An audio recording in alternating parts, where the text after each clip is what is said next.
नमस्कार. आशू रेसिपीमध्ये तुम्हा सगळ्यांचं स्वागत आहे. आज आपण झटपट होणारी आणि खायला तितकीच मस्त लागणारी ओला नारळाची बर्फी कशी करायची ते बघणार आहोत. ही बर्फी खूप कमी वेळामध्ये आणि कमी साहित्यामध्ये होते.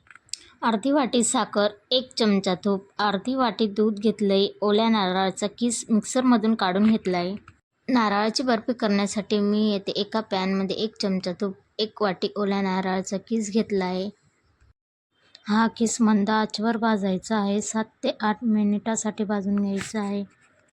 रंग बदलेपर्यंत भाजायचा नाही, मंद आचेवर परतून घ्यायचा. ओल्या नारळाचा किस छान 7 ते 8 मिनिटासाठी परतला गेलेला आहे. किस यामध्ये घालूया अर्धी वाटी साखर.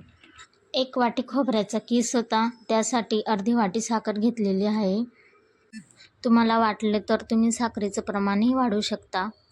साखर आणि खोबऱ्याचा किस व्यवस्थित मिक्स करून घ्यायचं आहे. यामध्ये अर्धी वाटी दूध घालते आणि आता हे एकजीव करून घेऊया. हे मिश्रणला पाणी सुटत आहे. मिश्रणला मिक्स करत राहा. कंटिन्यू मिक्स करत राहायचं आहे. मिश्रण हलकं घट्ट दाटसर व्हायला सुरुवात झाली आहे. 7 ते 8 मिनिटं परतून घेणार आहोत. गोळा बनायला सुरुवात झाली आहे. हे मिश्रण जास्त सुक्कही करायचं नाही आहे.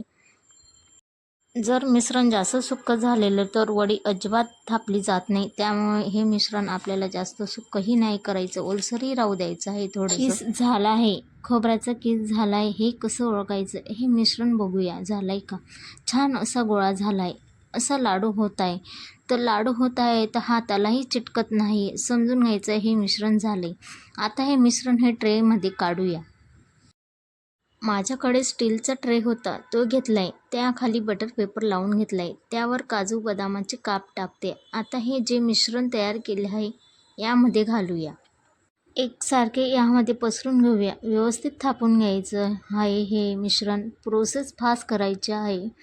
व्यवस्थित नीट थापले गेलेलं आहे. आता हे आपण 10 मिनिटासाठी सेट करायला ठेवूया. बर्फी थंड झाली आहे, सेट झाली आहे. कटिंग पॅड घेतला आहे, यावर बर्फी काढूया.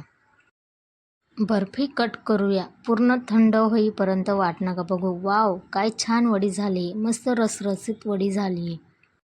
नक्की ट्राय करा अशी वडी अशा पद्धतीने. रेसिपी आवडली तर लाईक करा, शेअर करा, सबस्क्राईब करा. पुन्हा भेटूया अशा एका नवीन रेसिपीसोबत. तोपर्यंत धन्यवाद.